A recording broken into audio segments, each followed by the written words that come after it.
कि अमृत है हरि नाम जगत में, इसे छोड़ विषय विष पीना क्या, हरि नाम बिना फिर जीना क्या।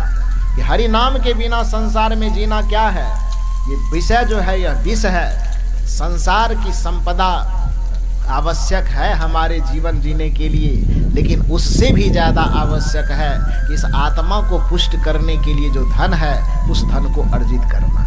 क्योंकि शरीर का जीवन 60, 70, 80 साल का जीवन है, लेकिन आत्मा का जीवन अनंत जीवन है। शरीर मरता है, आत्मा नहीं मरती है। शरीर जल जाता है, आत्मा नहीं जलते हैं। शरीर गल जाता है, आत्मा नहीं गलती है। शरीर बूढ़ा बच्चा बूढ़ा जवान होता है, आत्मा न बच्चा होता है न जवान होता है न बूढ़ा होता है। आत्मा एक रस रहता है, आत्मा कभी बदलता नहीं। और आप मनुष्य होने के नाते शरीर के स्तर पे, कल भी मैंने कहा था कि शरीर के स्तर पर पशु जीवन जीता है और आत्मा के स्तर पर मनुष्य जीवन जीता है। शरीर के स्तर पर जीवन जीने के कारण ही पशु हमसे नीचे हैं, और आत्मा के स्तर पर जीवन जीने के कारण ही हम संसार के सबसे बड़े प्राणी हैं, संसार के श्रेष्ठ प्राणी। तो शरीर का जीवन तो हमारा 60, 70, 80 साल का, बहुत से बहुत ज्यादा तो 100 साल का, लेकिन आत्मा का जो जीवन है वह जीवन अनंत काल का है। तो शरीर से धनवान हुए भी, तो मैंने उस सेठ जी की कथा में बताई कि वह सेठ जी, एक सेठ जी की बात कौन करे, आप अपनी ही बात कीजिए ना। सेठ जी की बात क्यों करते हैं? आपके पिताजी, आपके दादाजी जब इस संसार से गए, आप बताइए, आपकी नजर के सामने से गए तो क्या लेकर के गए? मकान लेके गए, जमीन लेके गए, घर लेकर के गया, कि बेटे पोते को साथ लेकर के गया, कि पत्नी को साथ लेकर के गया? अरे छोड़ दीजिए सब की बात। जिस शरीर को खिला पिला करके 60, 70 साल तक पोसा गया, उस शरीर के एक चमड़े तक को भी साथ लेके गया?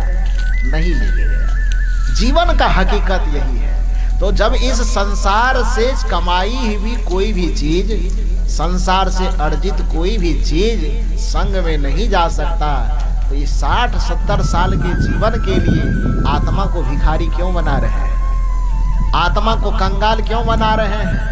आत्मा यदि धनवान होगा तो आत्मा निर्वाण पद पर जाएगा, आत्मा सिंहासन पर बैठेगा, और राम नाम के धन से, भक्ति के धन से, ज्ञान के धन से, सत्संग के धन से यदि आपकी आत्मा हीन रही, खाली रही, आत्मा के पास धन संपदा यदि नहीं रहेगा भक्ति का, भजन का, तो फिर आप नरक में धकेल दिए जाएंगे, दुख भोगने के लिए विवश होंगे और पशु योनि में, त्रियग योनि में फेंक दिए जाएंगे।